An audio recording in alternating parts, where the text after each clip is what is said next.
దానికి తీసుకెళ్లారట. ఇప్పుడు మళ్ళీ మొన్న జెండాలేమో మరి జనసేన తెలుగుదేశం ఇవన్నీ పెట్టుకుని తిరిగారు. అదే 2 బోట్లు కొన్నాయి. కాబట్టి దేనిది లెక్క అట్లాగే ఉంది. ఇంకోటి 5 బోట్లు వచ్చి గుద్దింది.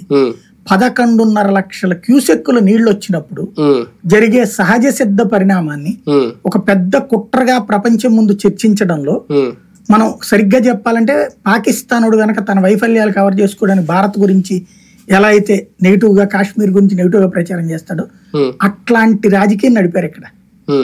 వరద సాయానికి సంబంధించి కేంద్రం నుంచి ఆశగా ఎదురు చూపులు ఏమన్నా చూస్తున్నారా చంద్రబాబు నాయుడు గారు? ఇప్పుడు కేంద్ర సాయం అనేది చాలా అవసరం రాష్ట్రానికి, చాలా అవసరం. ఎందుకంటే ఇప్పుడు రోడ్లే కొట్టుకుపోయిన రోడ్లు వేయాలి. మెయిన్ నాకు తెలిసి చంద్రబాబు గారు సుదీర్ఘ అనుభవం ఉంది కాబట్టి దీన్ని అడ్డు పెట్టుకుని ఆయన ఒక కాన్సెప్ట్ తీసుకెళ్తాడు. ఏంటంటే ప్రాజెక్టులు పూర్తి చేసుకోవడానికి కూడా డబ్బులు సంపాదించే ప్రయత్నం చేస్తారు. ఆయనకి అవకాశం ఎట్లా మలుచుకోవాలో తెలుసు ఆయన. అది చేస్తారు. ఇప్పుడు బుడమేరు కట్టకి రెగ్యులర్ పర్మనెంట్ కోసం ఇంతకుముందు 290 కోట్లు ఏమో ఇచ్చారని చెప్పేసి పురంధేశ్వరి చెప్పారు. అవి ఎక్కడ వాడేశారో తెలియదు. ఇప్పుడు ఏం చేస్తారో చూడాలి. ప్రాక్టికల్ గా అయితే ఇప్పుడు అవన్నీ రోడ్లకు సంబంధించి కానీ ఇవన్నీ కూడా డబ్బులు కొంత కేంద్ర ప్రభుత్వం నుంచి రావాల్సిన అవసరం ఉంటుంది. వ్యవసాయానికి సంబంధించినటువంటిది కానీ అంటే పరిహారం జనాలకు ఇచ్చే పరిహారం వేరు, ప్రభుత్వ యాక్టివిటీస్ ఏవైతే దెబ్బతిన్నాయో వాటికి ఇచ్చేటువంటి.